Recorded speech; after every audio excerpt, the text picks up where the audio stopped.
Down, da da da da da da, da da da da da da da. This is really high. Maybe I should stand. Should I stand for an episode? Sometimes I like to take time lapses. Just da da da. Time lapse that bad boy. You know what I mean? Know what I mean? Okay. Na na na na na. Da, da, da, da, da, da, da. So I'm just gonna walk you through what I'm doing. I pull up my Zencaster, I label the episode, and I record. I set up the mic to record double audio. So I have an audio from the video, audio from the mic, and then audio from the computer. So a couple times one of the audios didn't download, and so I like pulled it from this camera to be able to sync it to this audio. So it's a process, y'all, but I genuinely love this stuff. I've always been like I've been like a closet nerd with this type of stuff, but I've always like really enjoyed the process. So let's go ahead and get into it. We getting into it, baby. Ugh. Oh wait, oh shoot. I forgot. I didn't update the notes on here. So we're at 3 minutes. Okay, this should take me just a few minutes. How we feeling? How we feeling, baby? Let's do it. Y'all ready? What up, YouTube? Y'all been real patient. Y'all been real patient. I'm excited about this episode. Welcome. If it's your first.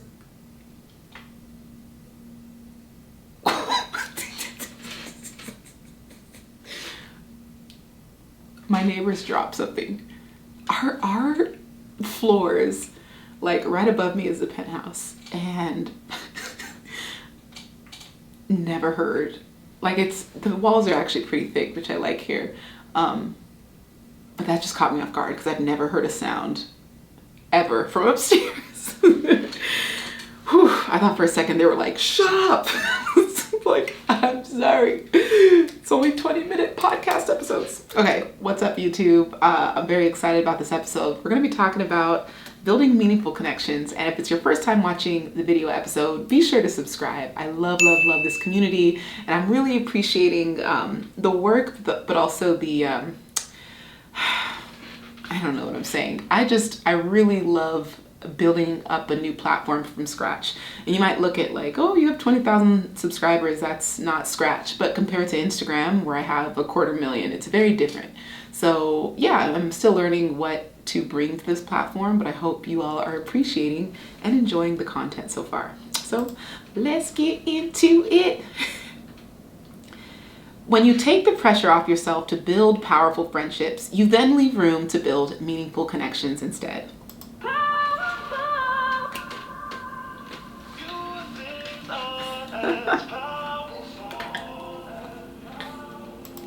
Hello and welcome to The Glow Show, Season 2, All About You, where I help you navigate a new area of life, business, or social media. As an empath who has dedicated her platform to education and service, I'm honestly learning as I go, but sharing my lessons along the way.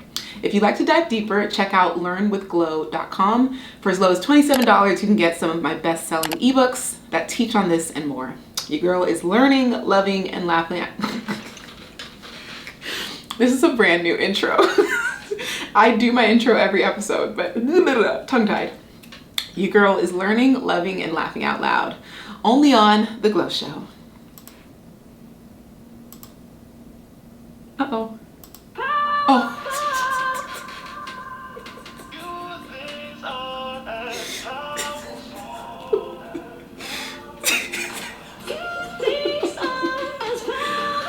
Oh my gosh.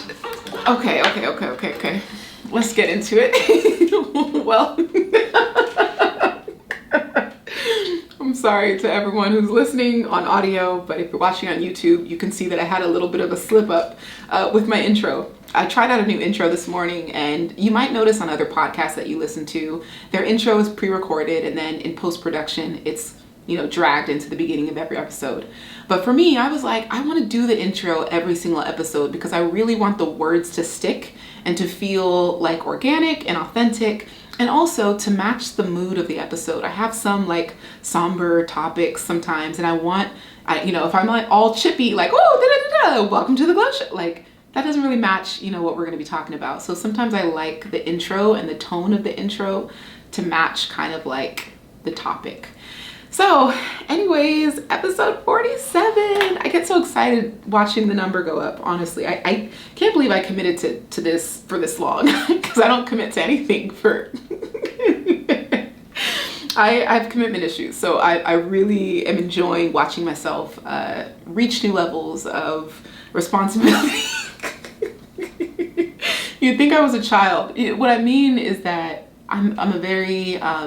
I kind of chase the joy, and we call it like shiny ball syndrome, kind of like that squirrel brain. I think a lot of Aries and Enneagram 7 people have this, where we're always chasing something that's shinier and more exciting and adventurous.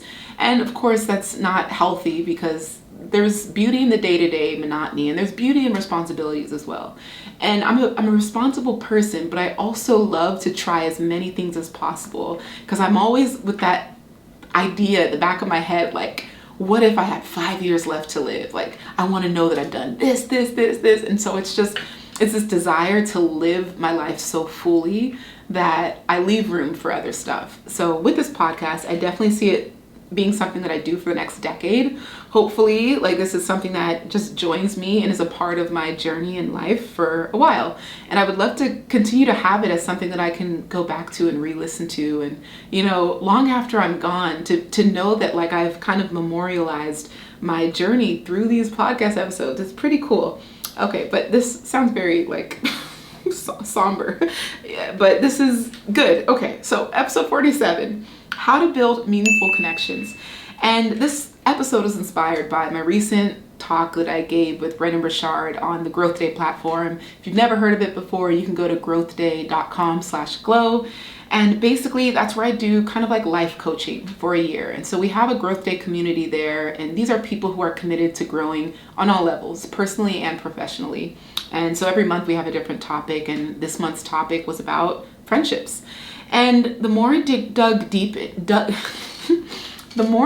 into what I was trying to convey, the more I realized that it's not so much friendships that I'm inspiring people to build and strengthen, it's connections.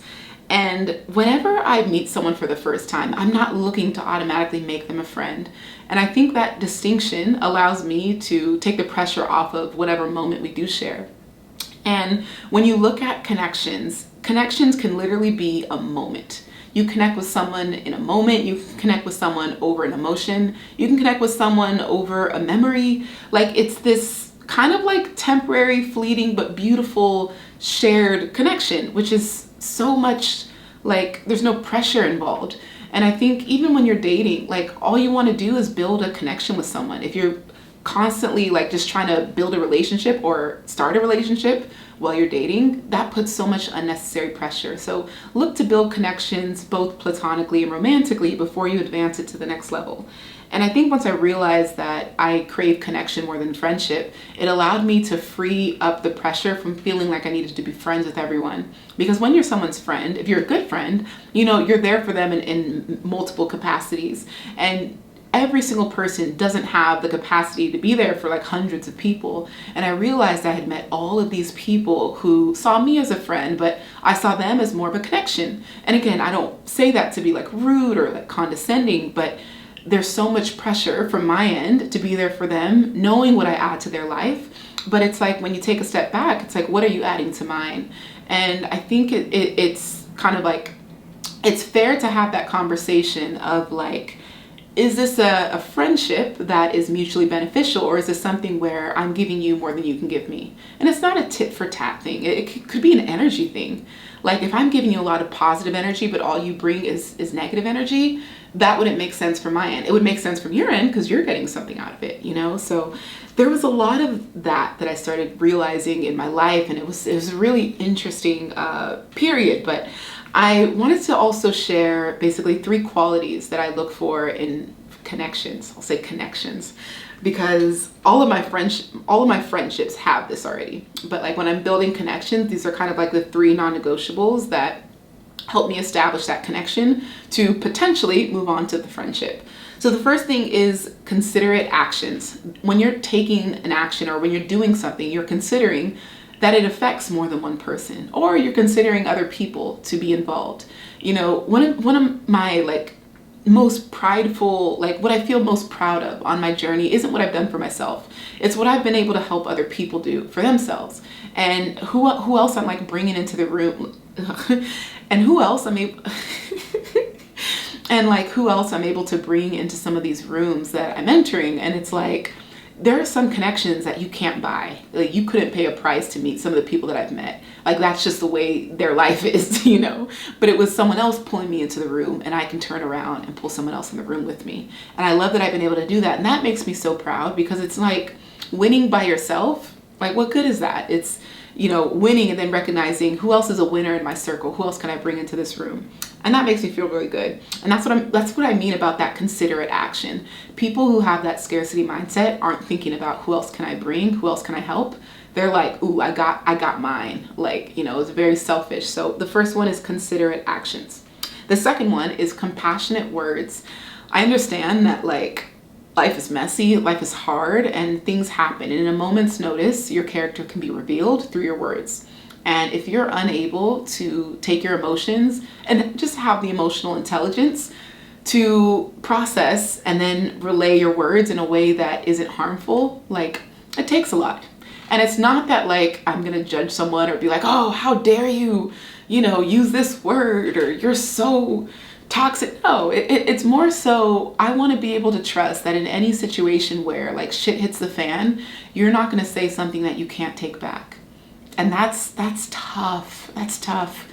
I think everyone has been in a point, whether it's with their siblings. I know with my siblings growing up, we were harsh. We fought all the time.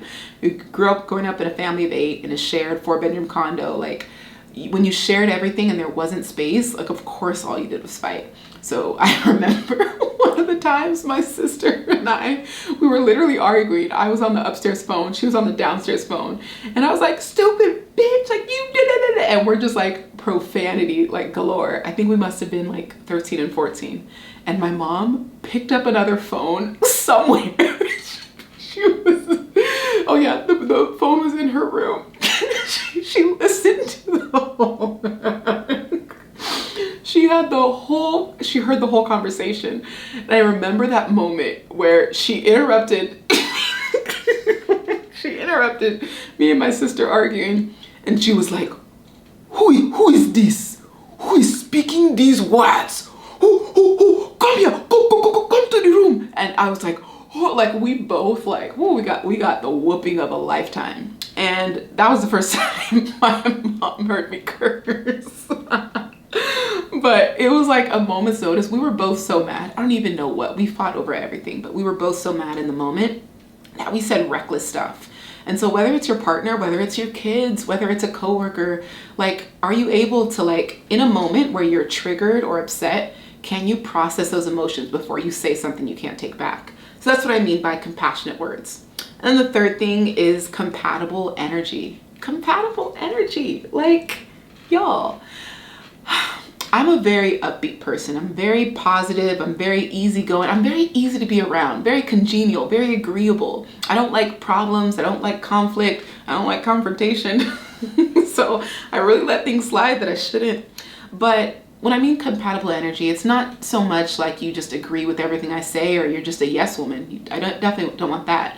But you're able to recognize that every time you enter a room, you're raising the vibration. You're raising the energy of the room. If you come into a room and the room like gets darker, like if you're just bringing the energy down of everyone because of your own demeanor, your stature, your posture, your words, like I can't do that. I've been around people with dark energy and I could just feel myself just like heavy. I'm like, oh man, this is exhausting. Like, no offense to them, because all of us have bad days and this is like not considering that, but just being aware that like our energies match, because if I have to constantly be lifting you up and I'm not getting anything out of it, again, it just kind of is lopsided. So considerate actions, compassionate words, compatible energy. Those are the 3 ways that you can that I build meaningful connections, and the 3 ways that you can too. If any of those resonated, feel free to adapt it for yourself. But if not, think of 3 qualities that are kind of non-negotiables for you, because that'll help you really enter situations looking for certain ways and certain things that you can pinpoint, like, ooh, that's someone that I want to know deeper. That's someone that I want to know better. Now, can you start meaningful connections in the DMs? Absolutely. Like gosh, half of my friends I met on Instagram. No. But really, I think it's all in the approach. It's all in, the timing. You can, I've had, how do I say this? I get a lot of DMs and I probably see 1%. See and read 1% of them. Like, that's how many that come through. And I don't give myself the obligation or the unnecessary stress to answer everyone.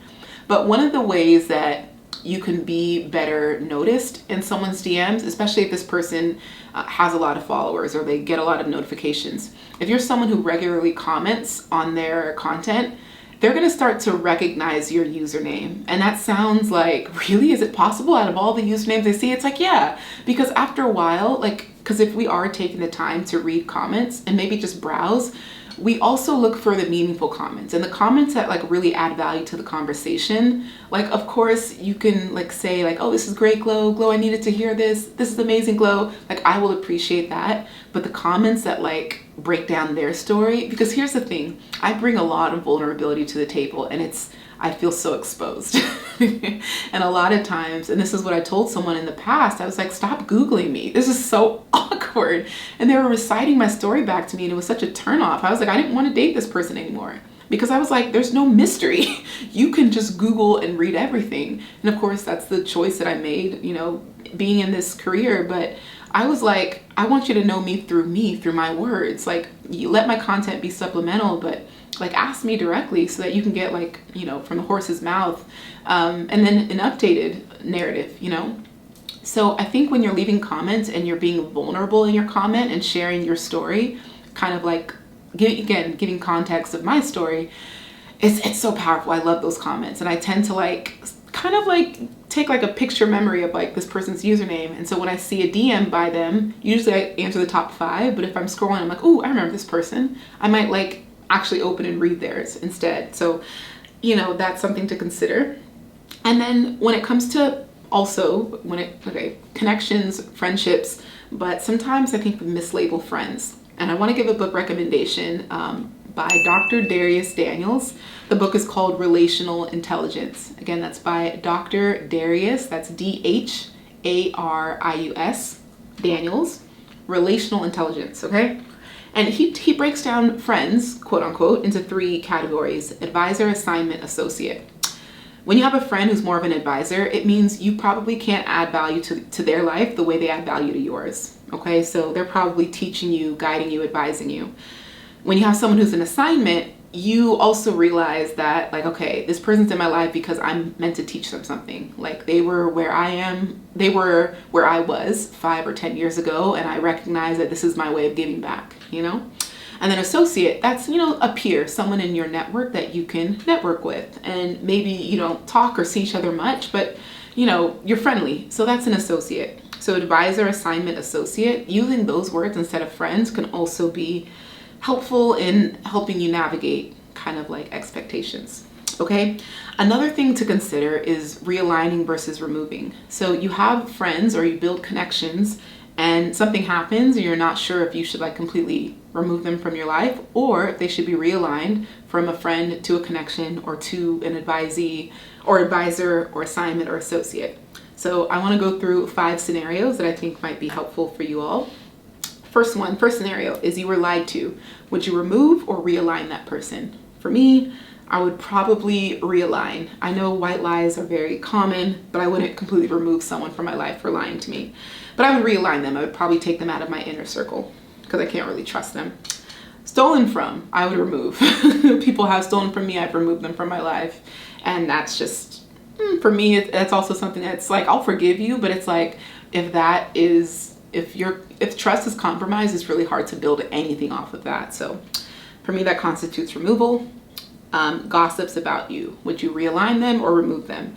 For me, I would realign. I understand gossip is it's tricky because you might not even be meaning to be talking about someone, but the topic comes up. And so, I'm aware that like on any given day, my name is brought up in random circles that I have no idea about. So I'm not gonna take that personal, and that is what it is. So I'd probably realign. If I found out someone was gossiping negatively about me, I'd probably just push them back. Not like they wouldn't be in my inner circle again.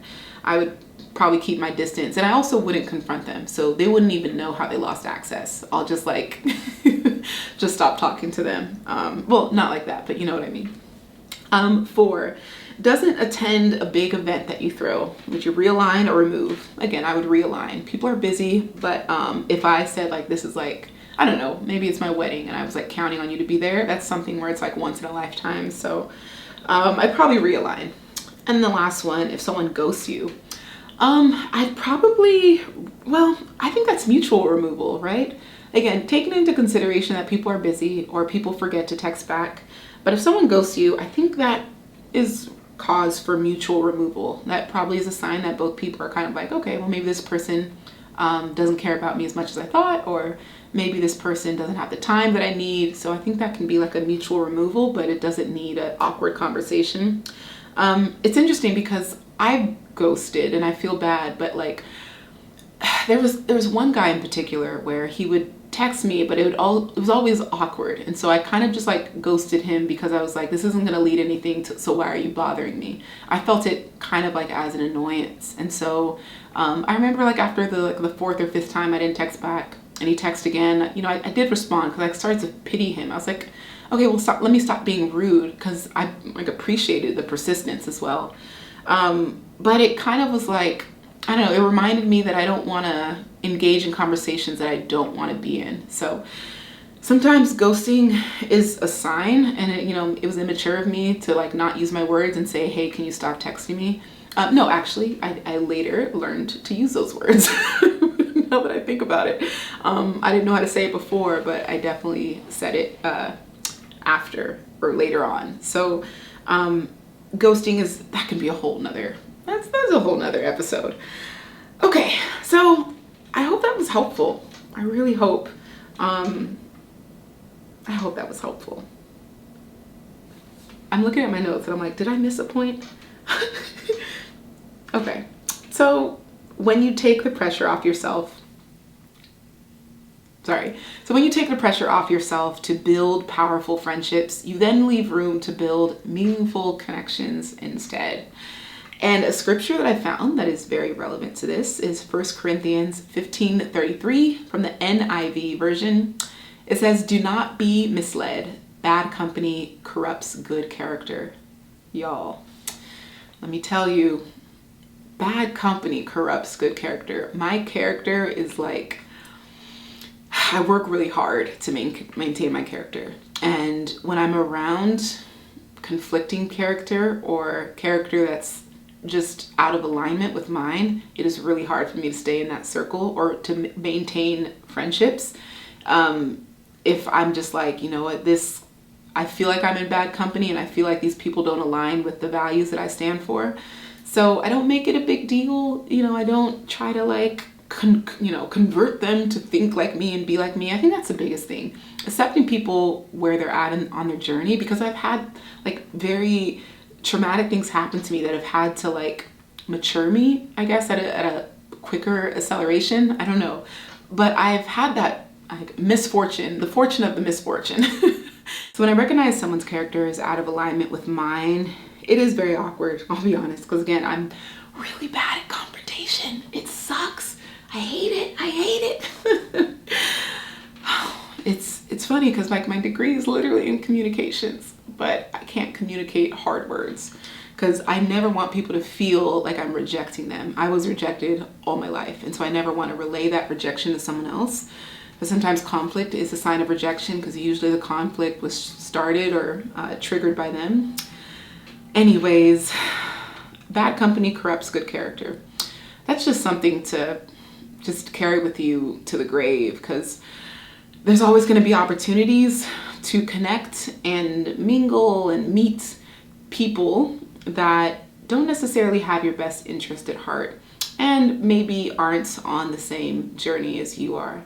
And it doesn't mean you can't be friendly to them, you don't need to be friendly. You don't need to have them as a friend in order to be friendly, if that makes sense. So yeah, I hope that helps. Okay, let's go to the next section, what I'm currently doing. So what I'm currently listening to, Magic, a song called Magic by Jordan Macampa. Jordan, Mackampa. I have been listening to the song on repeat all morning. It's feel good music. Like, some of my favorite music is like feel good funk, feel good neo soul. Like, it gets me moving around my apartment and I just feel so good. What I'm currently thinking is I'm back to square one. My agent went over my book proposal and she was like, I see where you're going, but I don't. She's like, it needs a better focus. I think it was scattered, and it is scattered. We're actually gonna have a conversation about half an hour, but I tend to want to share and speak about so many things that I'm not able to speak about that one thing. And it's kind of like reflective of my Instagram. Like, one day I might be posting about friendships, and the next day imposter syndrome, and then another day faith. So it really is a bit scattered. And I think finding that overall direction is going to be the big challenge, but I'm looking forward to it. The process is humbling for sure, and I'm hoping to just continue going through it. What I'm currently buying, these candles, it's from Urban Obsessions. Sorry, I got it on Amazon. I always feel bad like promoting Amazon because I know how people feel about it, but I will be honest, Amazon has made a lazy person's life amazing. Like, I do not leave my home unless I'm going to the airport or getting a COVID test to go to the airport. So I just really appreciate that everything can be delivered to me, and even Amazon Fresh, groceries. Anyways, Urban Obsessions, those candles I found on Amazon randomly. I was just searching for like candles that have a scent that really lasts long. Like, I think some candles, they don't really blow a room up. Like, I like my candles to like make a room feel like it's been perfumed but not perfumed, but this has such a warm, it's so good. I ordered like 4 more because I always like test something out before I like bulk order. What I'm currently learning, how to balance my week. I started noticing that, like, if I'm on social media Monday, like posting on social media, I might take Tuesday off, and then I'll come back Wednesday, and then take Thursday off, and then come back on Friday. Some people ask me like how I create content and if I batch create, and usually I'll batch create on Saturday and have post like done for the week by Monday. But lately I've kind of been working about 24 hours in advance. I like kind of having the message on my mind and then delivering it like in an hour or two. So lately I've been working off of like spur of the moment inspiration. So I'm learning how to like balance that. And then there are days where I just like don't feel like doing anything. And before I used to like force it, like, no, find the energy, glow, come on, you got this. And then I'm like, do I got this, glow? Do I need to got this? So it's all a balance, and I think also recognizing that I worked so hard in my 20s to afford this type of like freedom to be able to take a couple days off here and there to just do nothing, and reminding myself that the doing nothing also inspires the really productive days. Like this morning alone, like I did my 1.5 mile run, and I was at almost 6K steps before 9 a.m. I was like, oh, this feeling is good. I try to hit 10K steps a day, and so to be at almost 6K by 9 a.m., it was just that feeling of like, man, one of the hardest things in my day is working out, and to get that done before my day even starts feels incredible. What I'm currently manifesting, Zen in stressful situations, like just maintaining my Zen in stressful situations. I have a couple big events coming up, and it's not that I'm stressed about it, but I always know that there's so many details that I'm just like, all it takes is one detail to drop or to be missed for something to be completely just ruined. Not melodramatic at all. You know what I mean? So just maintaining a level of just like Zen, knowing that nothing is the end of the world. What I'm currently praying for, a powerful speech. What I love about this event, so I'll be speaking at World Summit with Dean Graziosi and Tony Robbins this weekend, also Shalene Johnson and Jenna Kutcher. And what I love about this event is I feel like because the people that saw me speak at the last Tony event, they're the ones that are able to, I'm basically getting to talk to the same people twice, but now this is going to be a more focused group. And so it's almost like I don't have to come in with this like pressure to prove myself. Like they know what I'm bringing. Like I gave them the flex framework. Like it was a hit. Everything was really good. And now I feel like I can have more fun, but also like I can be more playful, but also maintain, the level of relatability and balance that or poise that I had last time. I have 10 more minutes this time around as well. So really exciting because initially they're like, you want to go an hour? I was like, ugh, because the first time was 20 minutes. So 20 minutes to an hour feels like a big jump. So I like half an hour for just, that little added zhuzh. And then we'll have some Q&A after. So it'll be a good time. What I'm currently watching, this is embarrassing, The Hookup Plan. It's on Netflix. There's only 2 seasons, and somehow I went through both in a day and a half. That was on my day where I was like, I'm not going to do anything today because I don't feel like it. So it's actually really funny. And lately, some of these French sitcoms are just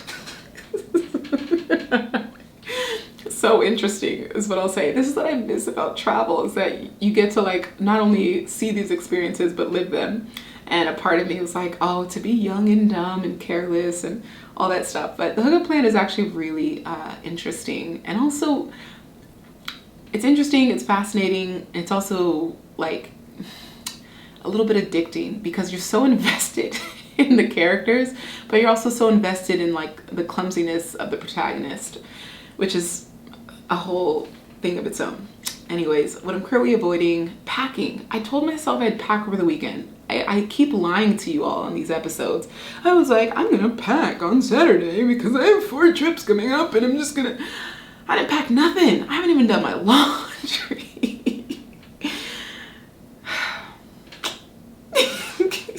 Don't.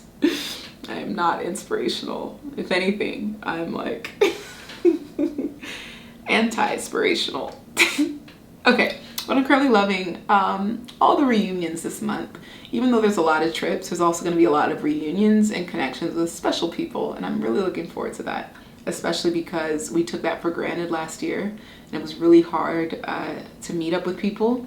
I actually remember this literally today last year. I was in Dubrovnik, Croatia, meeting up with my friend Brian Kelly, and he was the first person that I had seen in like 5 months. And it was so good because lockdown was still very much like mandated everywhere, but I think Croatia was one of the first countries to open up to Americans. And so I was out. I'm sorry. I had quarantined for 4 months straight, like to the extreme degree, literally never left my apartment. So I was like, I need to be by water. Like I'm a sun and oceans person. I need to be by water. So I booked it to Croatia, and Brian happened to be there. So it was great. And what was even crazier is 4 years prior, we met up in Santorini. And it's just stuff like that. Like such, again, a meaningful connection and a meaningful friendship, because the way I've seen him grow and evolve as a business owner, and how he's poured into me and how he's seen me grow as well, and just how we've been able to collaborate over the years together, it's been special. So yeah, it's good. Okay.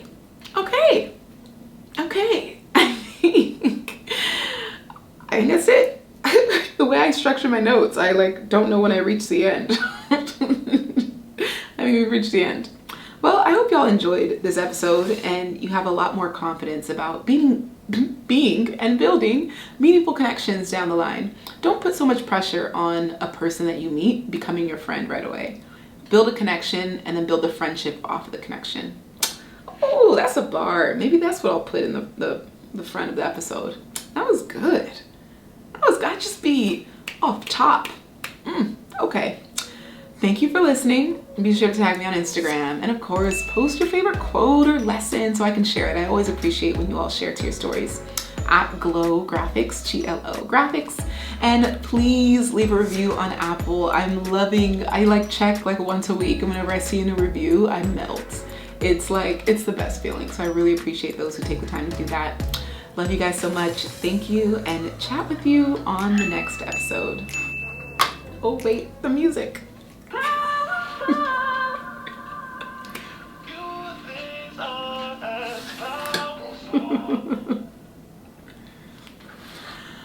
Okay. Oh my gosh, my ears hurt. Well, that was fun.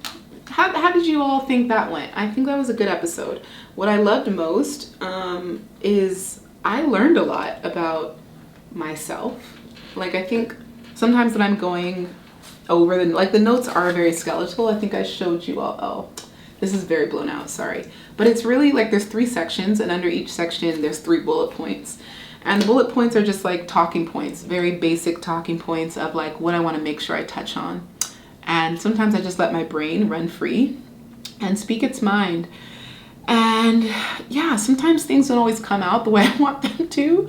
That's what she said. But I always hope that my messages land, you know, because it could always make sense in my brain, but making sense in someone else's brain, like that's the struggle. Like, like my words will always make sense to me because they're mine. But can my words make sense to strangers on the internet? That's where the magic is. I appreciate you all for watching. That's all I got. That's all she got. Bye. Bye. Oh, that's very attractive.